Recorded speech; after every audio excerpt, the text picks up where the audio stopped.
Original Latiraj কচুর বীজ ফুল পোয়া চারা। এই সময় লতিরাজ কচু এক চাষ করলে মাত্র 35 দিনেই ফলন চলে আসে। আপনারা দেখতে পাচ্ছেন চারা প্রসেসিংয়ের কাজ চলছে। চারাগুলো যাবে সুদূর রাজবাড়ি।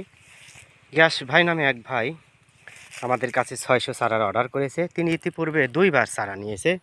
পাশে কিন্তু আমাদের লতিরাজ বাড়ি একের ক্ষেত। কথায় আছে ভালো বীজ ভালো ফসল। সুস্থ সবল বীজ থেকে কেবল সুস্থ সবল ফসল আশা করা যায়। প্রিয় দর্শক, আপনি যে মানের বীজ বপন করবেন সে মানেরই ফসল পাবেন। তাই যারা লতিরাজ বাড়ি এক চাষ করতে চান, অরিজিনাল বীজ ফুল পোয়া পেতে চান, ভিডিও স্ক্রিনে ফোন নাম্বার থেকে আমাদের সাথে যোগাযোগ করেন। প্রিয় দর্শক, বাংলাদেশ কৃষি নির্ভর অর্থনীতি। কৃষিকাজের উপরেই বাংলাদেশের কৃষির অর্থনীতি সফলতা নির্ভর করে।